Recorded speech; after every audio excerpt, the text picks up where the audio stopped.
सीख टीवी के चाहने वालों अस्सलाम वालेकुम। नाजरीन ग्रामी, आज हम आपको हज़रत अब्बास रज़ियल्लाहु ताला अन्हु की कब्र मुबारक पर रूनुमा होने वाले एक अनोखे वाक़े के बारे में बताएंगे। कब्र की मुरम्मत के दौरान मजदूरों ने हज़रत अब्बास अलमदार की कब्र अनवर पर क्या देखा और वो भागे भागे उलमा कराम के पास क्यों पहुंचे, इस वाक़े की तफसील जानने से कबल देखने और सुनने वालों से इल्तमास के वीडियो को आखिर तक लाजमी देखिएगा। आइए चलते हैं मौजू के असल हिस्से की जानिब। दोस्तों, हज़रत अब्बास अलैहिस्सलाम का हरम मुबारक करबला के पुराने शहर के दरमियान में वाक़ है, जिसे आजकल मदीनतुल कदीमा कहा जाता है। हरम मुबारक की इमारत का सामने वाला हिस्सा जुनूब की जानिब है और हज़रत अब्बास अलैहिस्सलाम का रोज़ा इमाम हुसैन अलैहिस्सलाम के हरम के शुमाली मशरिकी जानिब वाक़ है और दोनों हरमों की खारिजी दीवारों के करीब तरीन नुक्ते का दरमियानी फासला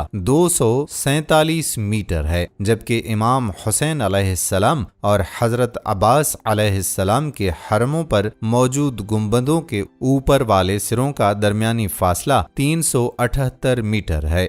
हज़रत अब्बास अलैहिस्सलाम के हरम के मशरिकी जानिब नहर उल्क़मा थी, जिसका इस वक्त निशान बाकी नहीं। हज़रत अब्बास अलैहिस्सलाम निहायत ही हसीन व जमील और अखलाक़ हुस्ना के मालिक थे। उनका ज़ाहिर व बातिन एक था।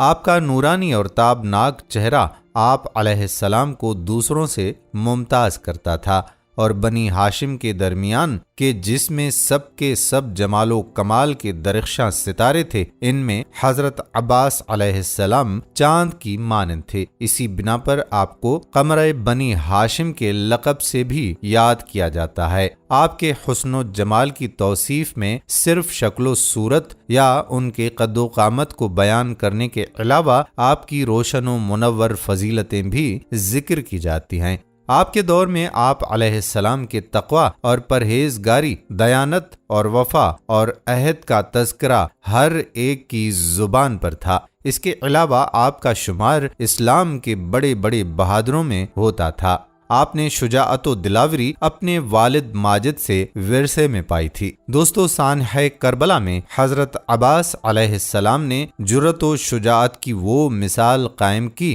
कि जिसकी मिसाल नहीं मिलती। आप अलैहिस्सलाम ने दीन हक की खातिर शहादत कबूल की और आपको करबला में ही दफन किया गया। हाल ही में आप अलैहिस्सलाम की कब्र अनवर पर पेश आने वाले एक हैरान कुन वाक़े ने पूरी दुनिया की तवज्जो हासिल कर रखी है। सैयद मेहदी बहरुल उलूम इराक की एक मरकजी हैसियत रखने वाले मुमताज आलमे दीन गुजरे हैं। सैयद बहरुल उलूम के दौर में जरूरत महसूस हुई कि हज़रत अब्बास अलमदार अलैहिस्सलाम की असल तुरबत जो कि ज़ेरे ज़मीन है, उसकी मुरम्मत करवाई जाए। लिहाजा तामीराती काम करने वाले कारीगरों को मुकर्रर किया गया, वो उसे सरअंजाम दें। इस दौरान मेहदी बहरुल उलूम काम का मुआयना करने के लिए हज़रत अब्बास की तुरबत पर गए और कारीगरों के काम का जायजा लेने लगे। कारीगरों में से एक शख्स ने मेहदी बहरुल उलूम से सवाल किया कि हमने मजालिस वगैरह में ये सुना है कि हज़रत अब्बास अलैहिस्सलाम का कद काठ इतना था कि जब आप घोड़े की पुश्त पर बैठते तो आपके पांव जमीन पे खत बनाते जाते।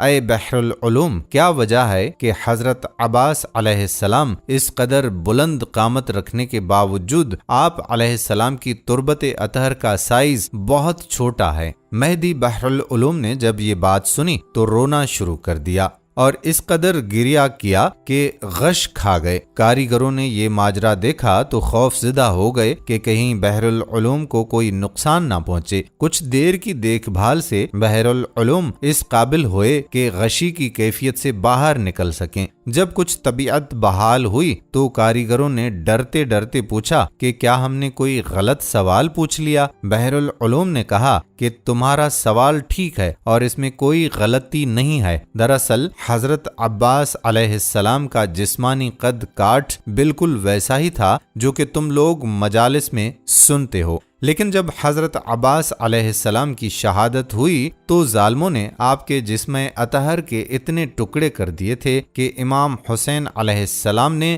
آپ کا لاش گٹھڑی میں باندھا اور بعد میں اسی گٹھڑی کو دفن کیا گیا۔ اس لیے حضرت عباس علیہ السلام کی تربت اطہر کا حجم عام تربت کی نسبت چھوٹا ہے۔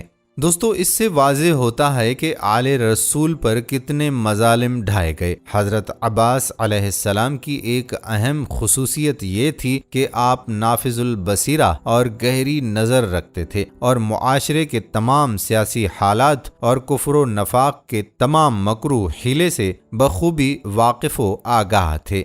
آپ صرف بہادر اور جان باز اور شجاعت علم بردار ہی نہ تھے، بلکہ آپ علیہ السلام کی شخصیت فقاہت اور قداست، عبادت و بصیرت اور دور اندیشی، سادگی اور زہد و تقوی سے معمور تھی، اور اسی بصیرت و نظر کا نتیجہ تھا کہ آپ نے امام وقت سید الشہداء حضرت امام حسین علیہ السلام کی حمایت میں قیام کیا اور شرافت و کرامت کے اعلیٰ مقام پر فائز ہوئے اور صفحہ تاریخ پر ہمیشہ کے لیے اپنے نقوش چھوڑ دیے۔ حضرت امام جعفر صادق علیہ السلام اپنے چچا حضرت عباس علیہ السلام کے بارے میں فرماتے ہیں کہ ہمارے چچا عباس نافذ البصیرت تھے، انہوں نے اپنے بھائی امام حسین علیہ السلام کے ساتھ جہاد کیا اور آزمائش کی کسوٹی پر بالکل کھرے اترے اور جام شہادت نوش فرمایا۔ بصیرت اور دور اندیشی جسے امام علیہ السلام نے آپ کی توصیف میں بیان کیا ہے، وہ آپ کے لیے بہترین اور ناقابل افتخار سند ہے۔ ایسی بصیرت اور دور اندیشی جس کی آج سماج کے ہر طبقے کو بہت سخت ضرورت ہے، کیونکہ یہی بصیرت ہے جو سخت و پیچیدہ مراحل اور دقیق فیصلے کے وقت انسان کو سیدھے اور صحیح راستے کی طرف رہنمائی کرتی ہے۔ دوستو، کربلا ایک ایسی عظیم درسگاہ ہے جس نے بشریت کو زندگی کے ہر گوشے میں درس انسانیت دیا اور ہر صاحب فکر کو اپنی عظمت کے سامنے جھکنے پر مجبور کر دیا۔ روز عاشور کی تعلیمات ہر انسان کے لیے ابدی زندگی کا سرمایہ ہیں۔ تحریک کربلا کا سب سے اہم درس آزادی، حریت اور ظلم و استبداد کے آگے نہ جھکنا ہے۔ امام حسین علیہ السلام نے فرمایا، عزت کی موت ذلت کی زندگی سے بہتر ہے، اور ظالم کی بیعت قبول نہ کرتے ہوئے فرمایا، خدا کی قسم اپنا ہاتھ ذلت کے ہاتھوں میں نہیں دوں گا اور غلاموں کی طرح تمہارے آگے نہیں جھکوں گا۔ دوستو، ویڈیو پسند آنے کی صورت میں اسے لائک کیجیے اور دیگر دوستوں سے شیئر کرنا ہرگز نہ بھولیں۔ آج کی ویڈیو میں بس اتنا ہی۔ اگلی ویڈیو تک کے لیے اللہ حافظ۔